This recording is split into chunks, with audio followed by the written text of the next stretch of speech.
দখলদার ইসরায়েলি বাহিনী এবং ইরান পুরোদমে যুদ্ধ চলছে।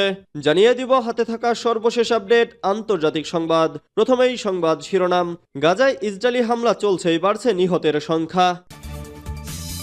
এরপর জানিয়ে দিব ট্রাম্পের শুল্ক হুমকির পর প্রতিক্রিয়ায় যা বলল চীন। এদিকে চিন্ময় কৃষ্ণ দাসের মুক্তির দাবিতে কলকাতায় বিক্ষোভ। এরপর জানিয়ে দিব ইসরায়েলের বিরুদ্ধে কার্যকর অবরোধ দিন জাতিসংঘকে ইরান। আরও জানিয়ে দিব ইমরান খানের সমর্থকদের লক্ষ্য করে মুহুর্মুহু গুলি, মুহূর্তে জনশূন্য ডিচক। সর্বশেষ জানিয়ে দিব আদানি ইস্যুতে ভারতের পার্লামেন্টে উত্তেজনা। এতক্ষণ শুনছিলেন সংবাদ শিরোনাম, এবারে বিস্তারিত। তবে অনুরোধ থাকবে ভিডিওটিতে একটি লাইক করবেন এবং কমেন্ট করে জানিয়ে দিবেন কোন জেলা থেকে আপনি আমাদের এই ভিডিওটি দেখছেন। গাজায় ইসরায়েলি হামলা চলছেই, বাড়ছে নিহতের সংখ্যা। ইসরায়েলি বাহিনীর অভিযানে ফিলিস্তিনের গাজা উপত্যকায় রবিবার 24 ঘন্টায় নিহত হয়েছেন 24 জন, সেই সঙ্গে আহত হয়েছেন আরও 71 জন। রবিবারের হামলার পর গাজায় মোট নিহতের সংখ্যা পৌঁছেছে 44,235 জনে এবং আহত হয়েছেন মোট 1,04,638 জন। সোমবার এক বিবৃতিতে এসব তথ্য জানিয়েছে গাজার স্বাস্থ্য মন্ত্রণালয়। উল্লেখ্য, গত 7 অক্টোবর হামাসের নজিরবিহীন আন্তঃসীমান্ত হামলার পর থেকে ইসরায়েল গাজা উপত্যকায় অবিরাম বিমান ও স্থল হামলা চালিয়ে যাচ্ছে। অবরুদ্ধ এই ভূখণ্ডের 60% অবকাঠামো ক্ষতিগ্রস্ত বা ধ্বংস হয়ে গেছে। জাতিসংঘের মতে ইসরায়েলের আক্রমণের কারণে গাজার প্রায় 85% ফিলিস্তিনি বাস্তুচ্যুত হয়েছেন। আর খাদ্য, বিশুদ্ধ পানি ও ওষুধের তীব্র সংকটের মধ্যে গাজার সকলেই এখন খাদ্য নিরাপত্তাহীন অবস্থার মধ্যে রয়েছে। ইসরায়েল ইতোমধ্যেই আন্তর্জাতিক বিচার আদালতে গণহত্যার অভিযোগে অভিযুক্ত হয়েছে। ট্রাম্পের শুল্ক হুমকির পর প্রতিক্রিয়ায় যা বলল চীন। সম্প্রতি চীন মেক্সিকো ও কানাডার পণ্যের ওপর শুল্ক আরোপের হুমকি দিয়েছে নবনির্বাচিত মার্কিন প্রেসিডেন্ট ডোনাল্ড ট্রাম্প। ট্রাম্পের এই হুমকির প্রতিক্রিয়ায় চীন বলেছে, বাণিজ্য যুদ্ধে কেউই জয়ী হতে পারবে না। ট্রাম্প আগামী 20 জানুয়ারি নতুন মার্কিন প্রেসিডেন্ট হিসেবে দায়িত্ব নেবেন। এরপর চীন থেকে আমদানি করা পণ্যে অতিরিক্ত 10% শুল্ক আরোপ করা হবে বলে হুমকি দিয়ে রেখেছেন তিনি। এই হুমকির প্রতিক্রিয়ায় এমন মন্তব্য করল চীন।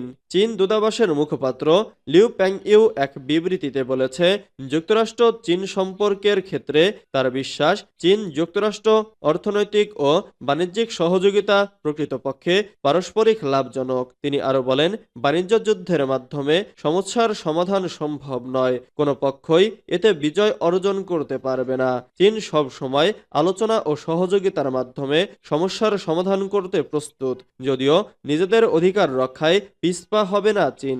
নির্বাচনী প্রচারের সময় থেকেই ট্রাম্প বলে আসছেন, নির্বাচন হলে তিনি চীন সহ অন্যান্য দেশের পণ্যে শুল্ক আরোপ করবেন।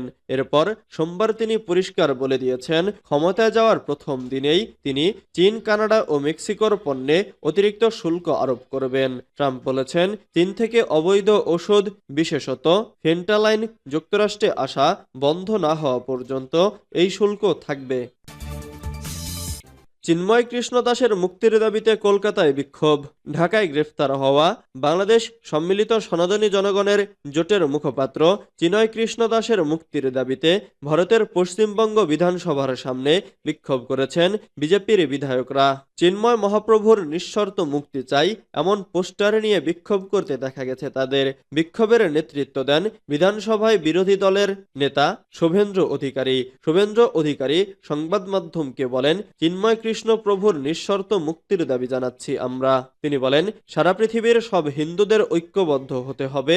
আজ কলকাতায় বিজেপি বিধায়করা বিক্ষোভ দেখালেন, তবে বাংলাদেশে যদি হিন্দুদের ওপর অত্যাচার অতিসত্বর বন্ধ না হয় তাহলে আমরাও জোরালো বিক্ষোভ শুরু করব। উল্লেখ্য, বাংলাদেশ সনাতন জাগরণ মঞ্চ গত 25 অক্টোবর চট্টগ্রামে সমাবেশ করে। চিন্ময় কৃষ্ণ দাস এই মঞ্চেরও মুখপাত্র। ওই সমাবেশের পরপরই চিন্ময় কৃষ্ণ দাসের বিরুদ্ধে জাতীয় পতাকা অবমাননার অভিযোগ ওঠে। এরপর জাতীয় পতাকা অবমাননার অভিযোগ এনে গত 31 অক্টোবর বিএনপি নেতা ফিরোজ খান বাদী হয়ে কোতোয়ালি থানায় মামলা দায়ের করেন। রাষ্ট্রদ্রোহ আইনে দায়েরকৃত এ মামলায় চিন্ময় দাস সহ 19 জনকে আসামি করা হয়।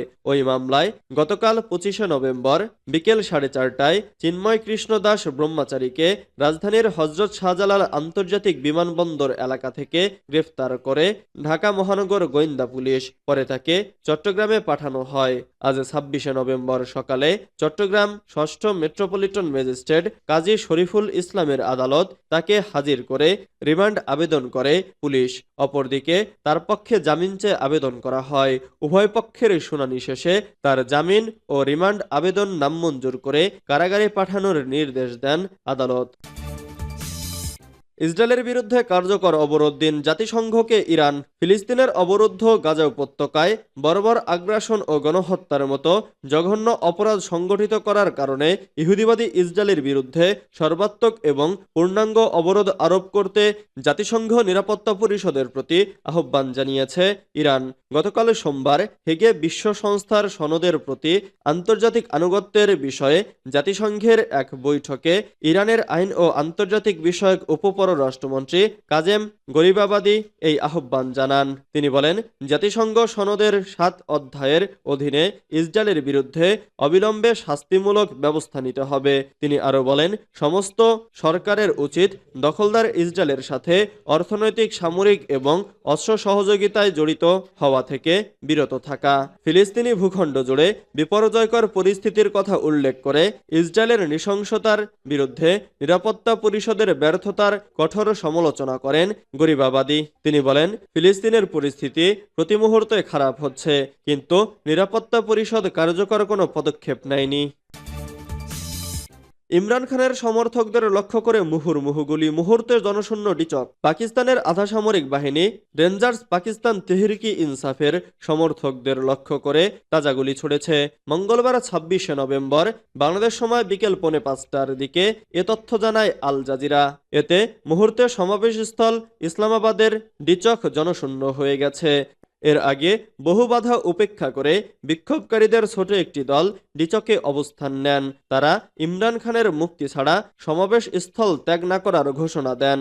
এ সময় বিক্ষোভকারীরা সেখানে রাখা কার্গো কন্টেইনারে উঠে পড়েন। পিটিআই সমর্থকরা সেখানে পতাকা উড়াতে থাকেন। কেউ কেউ সড়কে আগুন জ্বালিয়ে স্লোগান দেন ইমরান খানের মুক্তির দাবিতে। আল জাজিরা জানায়, বিক্ষোভকারীদের ডিচক থেকে দূরে রাখতে রেঞ্জাররা তাজা বুলেট ব্যবহার করেছে। পাশাপাশি কাঁদানে গ্যাসের শেল ছোড়া হয়েছে। ধোঁয়াচ্ছন্ন হয়ে গেছে পুরো এলাকা। রেঞ্জারদের পদক্ষেপের পর মুহূর্তে ডিচক খালি হয়ে গেছে। বিক্ষোভকারীরা আশেপাশের গলি দিয়ে সটকে পড়েছেন। তবে এ প্রতিবেদন লেখার সময়ও গুলির শব্দ পাওয়া গেছে। আদানি ইস্যুতে ভারতের পার্লামেন্টে উত্তেজনা। সম্প্রতি মার্কিন আদালতে অভিযুক্ত হয়েছেন ভারতের ধনকুবের গৌতম আদানি। এরপর একের পর এক তার জালিয়াতির খবর সামনে আসছে। এমনকি ভারতের পার্লামেন্টে এ ইস্যুতে উত্তেজনা ছড়িয়েছে। সোমবার 25শে নভেম্বর পার্লামেন্টে আদানির দুর্নীতি মামলা নিয়ে আলোচনার প্রস্তাব দেন কংগ্রেস সভাপতি মল্লিকার্জুন খড়গে। এরপরই পার্লামেন্ট